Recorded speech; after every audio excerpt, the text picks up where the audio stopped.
Now, the Prime Minister is back to his favourite pastime, which is holding court with foreign leaders, this time over at the Pope's inauguration. The first Australian PM to go to the inaugural Mass since we established diplomatic relations with the Holy See in the 70s, by the way. And Albanese clearly charmed the European Union because they're now keen to strike a new defence deal with Australia. Here was European Commission President Ursula von der Leyen meeting with Albanese. We do not only see you as a trading partner, but we see you as a strategic partner. We would be very pleased if we could develop such a security and defence partnership too.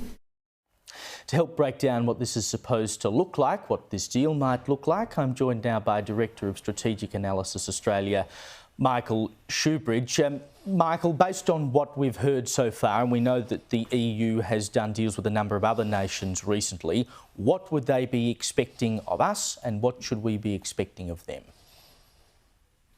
Well, Caleb, I think the EU's expectations are really very simple. They would be expecting Australia to have looked at what they agreed with Japan and South Korea recently, and they've just signed another Defence and Security Cooperation Agreement with the UK. And it's a broad framework that says, let's work more closely together.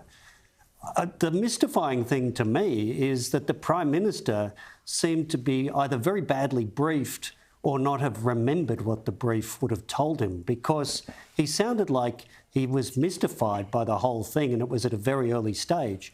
It's very likely that the text that the EU would propose would look almost exactly like the publicly available text that they've signed with Japan and South Korea, just with replace all, putting Australia in instead.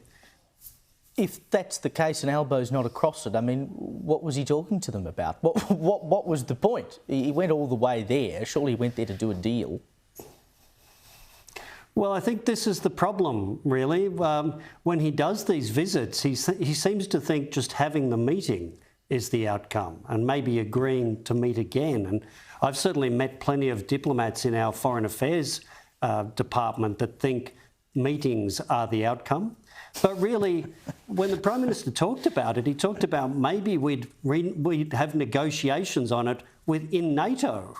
Well, NATO is an entirely different organisation to the EU. He just sounds disinterested in security. And also nothing to do with us, it should be noted. I've often said that I hate meetings. I think that they're the preserve of people who want to look like they're being productive without actually being productive, because you can gasbag about stuff that could have just been put in an email. But to the broader defence policy here, I mean, you know, I guess we can't just rely on the US anymore. And of course, the moves that Trump has made in recent months has forced outfits like the EU to look after themselves a little bit more and increase their spending. Same with the UK, etc. We're no different. Well, that's right. So there could be some meat around this EU-Australia Security Cooperation as the EU starts spending €150 billion, a new fund they've just put together. That could be some opportunities for Australian defence companies. But I think we've got to keep pretty low expectations about what Europe and Australia might do together. One reason that occurs to me why Mr Albanese was reluctant to even talk about this is if he had read the agreements that have been entered between the EU with Japan and South Korea, he would see that they're agreeing that really Russia and China are a common challenge for Europe and our part of the world. And he wants to run a mile from that characterisation. Why would you run a mile from that characterisation? Well, we know why, to pander to China. But honestly, if you want to protect your country, you can't run a mile from that characterisation. We know it's going on. It's something we all have to stand up against.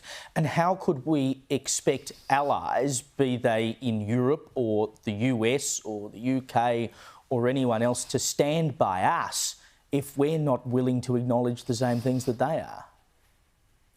Well, I agree with you, Caleb. And really, if Mr Albanese was thinking security was important and wanted to build a relationship with the EU, he could have pulled out a draft text where he had written Australia instead of Japan and said, we'd be ready to sign this today. But instead, we hear about it's at a very early stage and we'll have further chats and it might go on for some time. It's all just the way he behaved in his first term. If I can have meetings and more words with no outcomes, that's a good day.